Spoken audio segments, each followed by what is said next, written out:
في الفيديوهات السابقة رأينا كيف يمكن للمجتمع المدني أن يشارك بشكل هادف في مراحل التصميم والتفاوض والتنفيذ لوقف إطلاق النار.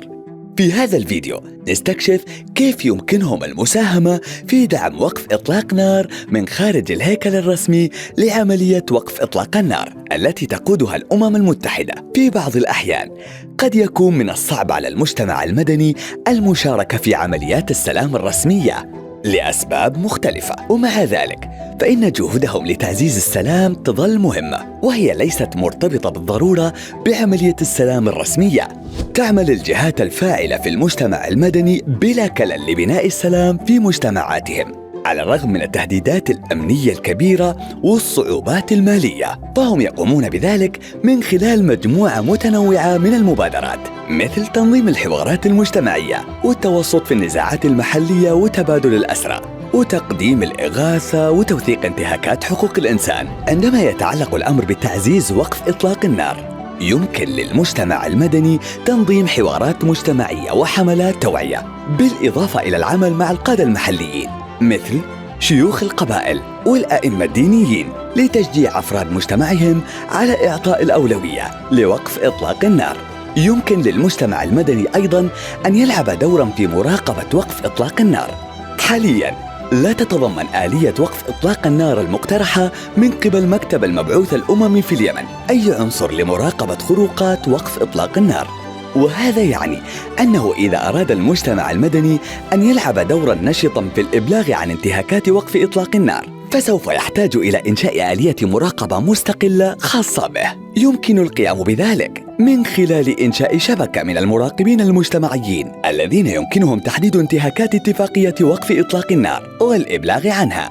ولكن من المهم للجهات الفاعلة في المجتمع المدني المحلي أن تدرك الخطر الذي ينطوي عليه إنشاء آليات مراقبة مستقلة لانتهاكات اتفاق وقف إطلاق النار، حيث يجب أن يتواجد المراقبون في المناطق المتنازع عليها وخطوط التماس للقيام بذلك، مما قد يعرضهم للمزيد من الخطر من قبل الأطراف المتصارعة.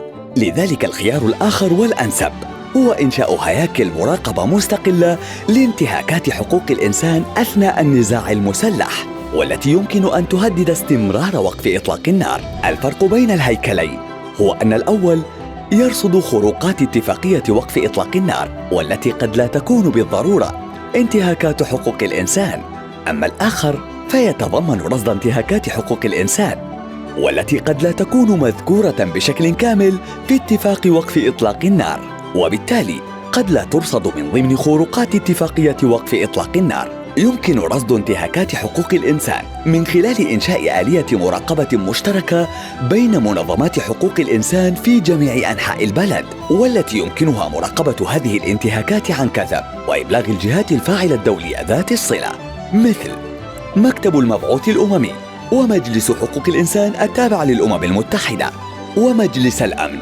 قد تساعد هذه الآلية في ضمان ألا تقوض انتهاكات حقوق الإنسان أي اتفاق لوقف إطلاق النار، ويمكن أن تكون آلية مهمة لرصد التقدم المحرز في وقف تصعيد الأعمال العدائية، وكذلك تمهيد الطريق أمام إنشاء آليات مساءلة قانونية مستقبلاً. يمكن أيضاً للمجتمع المدني زيادة تأثيره على عملية وقف إطلاق النار من خلال إنشاء أو الانضمام إلى تحالفات وشبكات للمناصرة. يمكن لمثل هذه التحالفات تعبئة الرأي العام للضغط على الأطراف المتحاربة للامتناع عن إيذاء المدنيين أو انتهاك وقف إطلاق النار.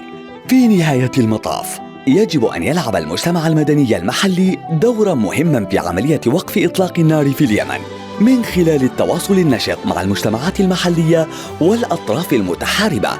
يمكن للمجتمع المدني التأكد من أن أي اتفاق لوقف إطلاق النار في المستقبل لن يكون حدثاً منعزلاً، بل الخطوة الأولى نحو سلام إيجابي ومستدام في اليمن.